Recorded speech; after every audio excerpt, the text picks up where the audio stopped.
Good morning. मैं Manisha Meena, assistant professor mathematics, government college Toda rising.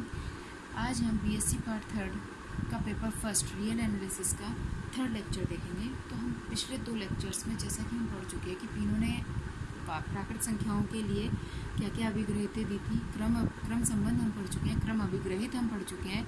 इसके अलावा हमने क्रम संबंध के बारे में पढ़ा, फिर हमने पढ़ा ऑर्डर्ड फील्ड के बारे में, क्रम क्षेत्र के बारे में पढ़ा, क्रमित क्षेत्र के बारे में पढ़ा।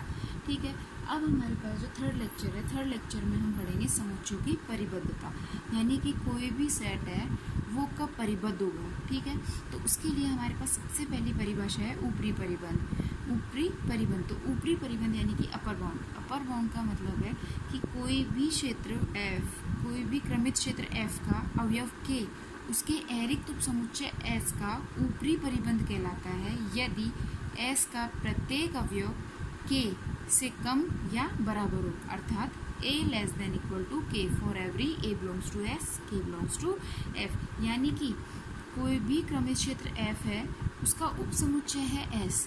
इस S के जितने भी अवयव है वो सारे के सारे अवयव K से छोटे हो, यानी और K किस में बिलोंग कर रहा है आपका F में। ठीक है, तो यदि एक अवयव K हमें इस प्रकार मिल जाए कि S के सभी अवयव उस K से छोटे या उसके बराबर हो, तो K समुच्चय उपसमुच्चय S का ऊपरी परिबंध कहलाता है। ठीक है, इसमें यदि क्रमित क्षेत्र F में ऐसे अवयव K का अस्तित्व हो तो समुच्चय S ऊपर से परिबद्ध कहलाता है, नहीं तो क्या कहलाएगा, ऊपर से अपरिबद्ध कहलाएगा। ठीक है, यदि S का ऊपरी परिबंध स्मॉल k हो तो K से बड़ी सभी संख्याएं, K से बड़ी सभी संख्याएं उसकी ऊपरी परिबंध होंगी। ठीक है, अतः एक समुच्चय के अनेक ऊपरी परिबंध होते हैं, अर्थात इन ऊपरी परिबंधों का समुच्चय अनंत होता है। यानी कि अगर F कोई क्रमित क्षेत्र है और S उसका क्या है, आपके पास एक अतिरिक्त उपसमुच्चय है जो कि ऊपर, जिसका ऊपरी परिबंध K है, तो K से बड़ी जितनी भी संख्याएं होंगी वो भी क्या होंगी, इसके ऊपरी परिबंध। क्यों? क्योंकि इसके S के सारे अवयव जब K से ही छोटे हैं तो इससे बड़ी प्रत्येक संख्या से भी छोटे होंगे। अतः इस तरह से जो हमारे पास ऊपरी परिबंधों का जो समुच्चय बनेगा वो क्या बनेगा, एक अनंत समुच्चय। जैसे हमने माना कि अगर वास्तविक संख्याओं का कोई समुच्चय है R, उसका हमने एक उपसमुच्चय ले लिया 1 से लेके 10 तक के लिए। अब हमें ऐसा K डिफाइन करना है जिसके लिए कि S के सारे अवयव या तो 10 से छोटे हो या 10 के बराबर हो, सॉरी K से छोटे हो या K के बराबर हो। अब इसमें ऐसा कौन सा अवयव है जिससे S के प्रत्येक सारे के सारे अवयव या तो छोटे हैं या उसके बराबर है, तो 10, तो K की वैल्यू हमारे पास क्या आ गई, 10। 10 F में भी बिलोंग कर रहा है। इसका मतलब जब 10 F में बिलोंग कर रहा है तो 10 से बड़ी जितनी भी संख्याएं हैं, F यानी कि R है यहाँ पर, तो जितनी भी बड़ी 10 से बड़ी जितनी भी वास्तविक संख्याएं वो सभी की सभी इसकी क्या हो जाएंगे, ऊपरी परिबंध। क्यों? जब ये सभी संख्याएं 10 से छोटी या बराबर हैं तो 11 से भी छोटी या बराबर होंगी, 11 से छोटी होंगी, 12 से भी छोटी होंगी, इससे आगे की जितनी भी संख्याएं वो सबसे छोटी होंगी। तो इसका मतलब है कि इस तरह के जो समुच्चय बना, इससे हमारे पास कितने के, इस तरह के कितने K से ज़्यादा कितनी वैल्यूज़ मिली, अनंत वैल्यूज़। तो इस तरह से जो उपसमुच्चय, जो एक समुच्चय बनेगा ऊपरी परिबंधों का, वो एक क्या होगा, अनंत समुच्चय होगा। ठीक है, इसी तरह से हमारे पास है, अब हमारे पास है न्यूनतम ऊपरी परिबंध या उच्चक, लीस्ट अपर बाउंड और सुप्रीमम।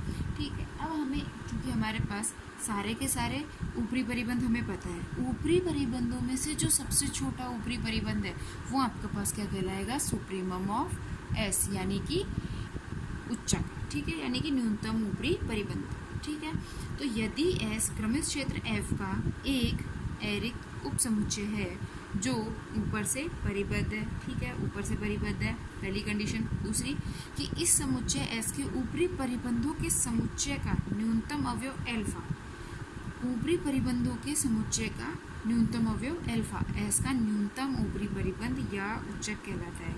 इसे सुप्रीमम ऑफ S द्वारा व्यक्त किया जाता है। जैसे हमने अभी एक उदाहरण लिया कि R एक वास्तविक संख्याओं का समुच्चय है, इस पर एक समुच्चय है उपसमुच्चय है S जिसमें 10 तक अवयव है। ठीक है, तो इस समुच्चय S के ऊपरी परिबंध क्या होंगे 10, 11, 12 इस तरह के अनंत समुच्चय बनेगा। ऊपरी परिबंधों का जो समुच्चय बना उसमें से जो न्यूनतम अवयव है वो हमारे पास क्या है 10।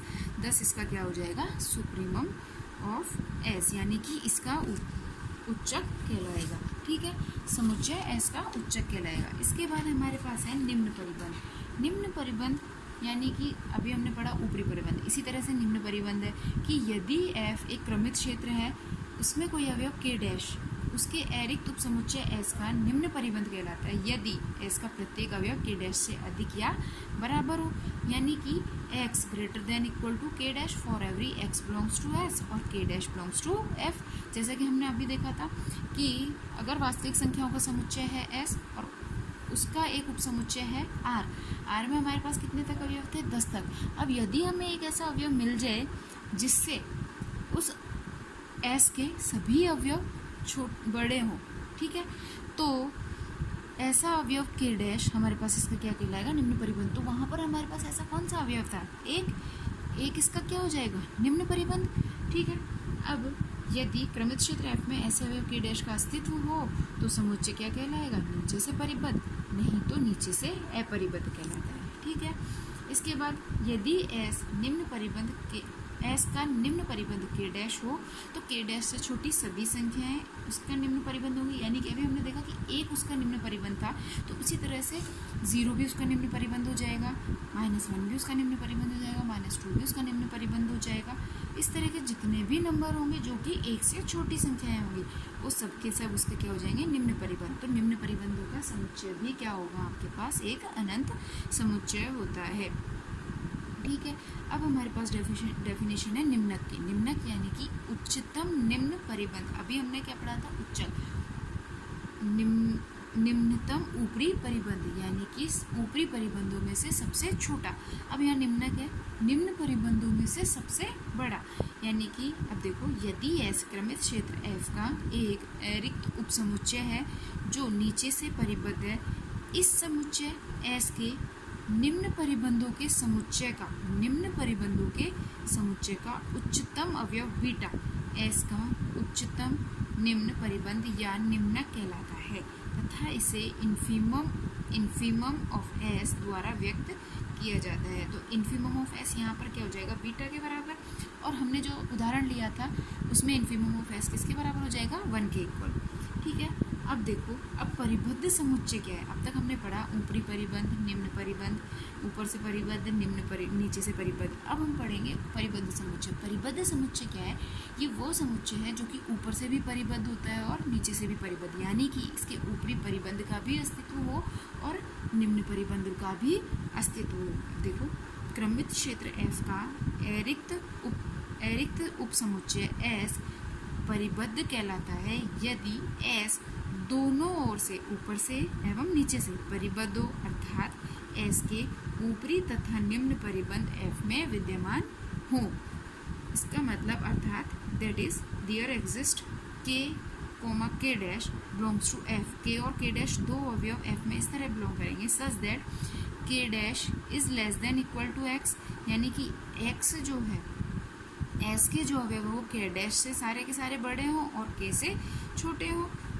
ठीक है, तो इस तरह का जो समुच्चय होगा वो आपके पास क्या होगा एक परिबद्ध समुच्चय होगा। फॉर एग्जाम्पल हमने देखा।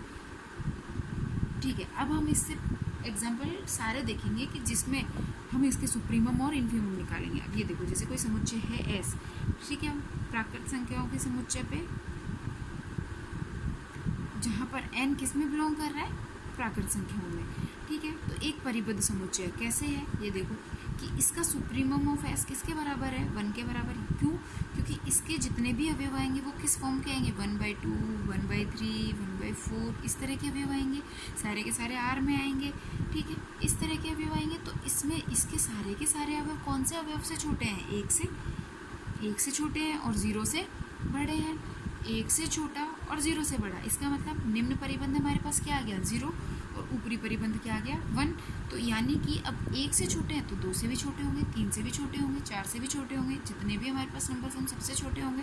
तो वो सारे के सारे क्या हो जाएंगे, इस समुच्चय एस के ऊपरी परिबंध।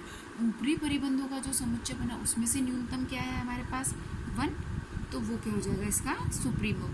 इसी तरह से इन्फीमम हमारे पास क्या है 0 है, उससे छोटा हमारे पास -1 है, -2 है। इन सबसे ये क्या है बड़े हैं, 0 से भी बड़ा है, -1 से भी बड़ा है, -2 से भी बड़े हैं, सबसे बड़े हैं। तो इस तरह से जो हमारे पास निम्न परिबंधों का समुच्चय बना वो बना हमारे पास नेगेटिव और 0।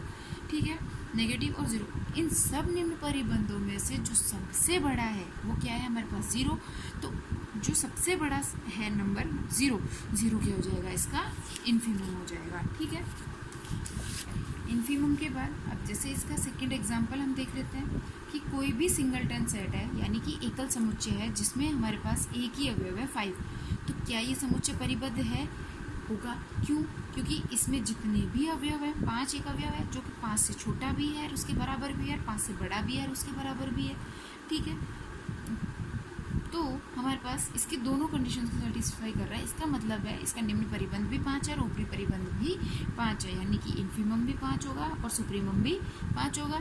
तो इस तरह से ये समुच्चय एस भी आपका क्या हो जाएगा, एक परिबद्ध समुच्चय। अब हमने लिया एक ऐसा समुच्चय वास्तविक संख्याओं का उपसमुच्चय एस जिसमें एक्स वो एक्स हैं जिनके लिए x² less than equal to 25 है, जिनका स्क्वायर 25 से कम है। तो क्या क्या 25 से कम या उसके बराबर है, तो 0 +- 1 +- 2 +- 3 +- 4 +- 5 ये सारे के सारे अवयव आ जाएंगे इसमें, क्योंकि इन सभी का स्क्वायर अगर हम करते हैं तो वो 25 से या तो कम है या उसके बराबर है। ठीक है, अब हमें इसमें इसके निम्न परिबंध और ऊपरी परिबंध देखने हैं। अब एस के सभी अवयव हमने देखा कि एस के सारे -5 से बड़े या उसके बराबर हैं और +5 से छोटे या उसके बराबर है। अतः -5 एस का निम्न परिबंध और +5 क्या हो जाएगा ऊपरी परिबंध। अब निम्न परिबंधों का समुच्चय हमारे पास क्या आ गए, वो x x belongs to r जिनके लिए x less than equal to -5 है, और ऊपरी परिबंधों का समुच्चय वो x हैं जिनके लिए x greater than equal to 5 है। तो इस तरह से सुप्रीमम ऑफ s क्या हो गया 5 और इन्फीमम ऑफ s क्या हो गया -5। अब हम कुछ नोट्स इसके इंपॉर्टेंट पॉइंट्स हैं वो देख लेते हैं। तो इसमें सबसे पहला पॉइंट है कि रिक्त समुच्चय यानी कि जिसमें कोई एम्प्टी सेट जिसमें कोई भी अवयव नहीं है, एम्प्टी सेट इसको हम 5 से डिनोट करते हैं कि उच्चक या निम्नक नहीं होते हैं, क्योंकि प्रत्येक संख्या इसका ऊपरी और निचला परिबंध होती है। क्योंकि 5 है, 5 में 5 समुच्चय है, इसमें कोई भी अवयव नहीं है। जब कोई अवयव नहीं है इसका मतलब प्रत्येक अवयव जब कोई अवयव है ही नहीं तो प्रत्येक अवयव उससे छोटा भी है और बड़ा भी है, तो हर अवयव उसका ऊपरी परिबंध भी बन जाएगा, निम्न परिबंध, यानी कि इसमें ऐसा कोई अवयव है ही नहीं जिसके अलावा जो किसी भी अवयव से छोटा या बराबर नहीं हो। ठीक है, तो इसका मतलब जो रिक्त समुच्चय है 5 वो उच्चक या निम्नक नहीं होते हैं। ठीक है, सेकंड हमारे पास है सिंगलटन सेट यानी कि एकक समुच्चय। एकक समुच्चय के उच्चक और निम्नक संपाती होते हैं।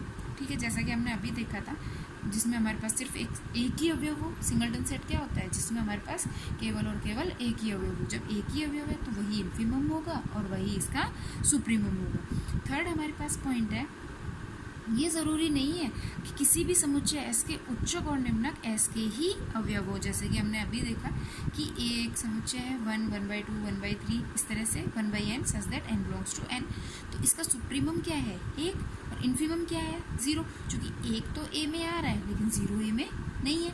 लेकिन जो हमारे पास क्रमित क्षेत्र है उसमें तो बिलोंग करेगा, लेकिन उपसमुच्चय में बिलोंग करना आवश्यक नहीं है, यानी कि उपसमुच्चय में सुप्रीमम या इन्फीमम का होना आवश्यक नहीं है। सेकंड हमारे पास एग्जांपल है, देखो कि वो x belongs to q such that कि x का मान 0 से 1 के बीच में हो। परिबद्ध समुच्चय, सुप्रीमम इसका क्या आ जाएगा 1 और इन्फीमम क्या आ जाएगा 0। लेकिन ना तो सुप्रीमम ई में है ना ही इन्फीमम ई में है, तो ये ज़रूरी नहीं है कि उसका उच्चक और निम्नक में से कोई भी उस उपसमुच्चय में विद्यमान हो। फोर्थ हमारे पास क्या है, प्रत्येक परिमित समुच्चय परिबद्ध होता है। अब जब परिमित समुच्चय यानी कि उसमें नंबर ऑफ एलिमेंट्स यानी कि उसमें अवयवों की संख्या सीमित है, परिमित है, तो इस तरह का जो समुच्चय होगा वह क्या कहलाएगा आपके पास, परिबद्ध समुच्चय। ठीक है, फिफ्थ पॉइंट हमारे पास है परिबद्ध समुच्चय का प्रत्येक उपसमुच्चय भी परिबद्ध होता है। अब जब समुच्चय परिबद्ध है तो ऑब्वियस सी बात है कि आपके पास उसका कोई भी उपसमुच्चय आप लोगे तो वो भी क्या होगा, परिबद्ध होगा। ठीक है, अब हम अगले जो लेक्चर है उसमें हम इससे आगे के कुछ पॉइंट्स टॉपिक्स पढ़ेंगे, इससे रिलेटेड कुछ प्रमेय और कुछ एग्जाम्पल क्वेश्चंस करेंगे। Thank you. अगर आपको वीडियो पसंद आए तो प्लीज़ लाइक करें और सब्सक्राइब करें। Thank you.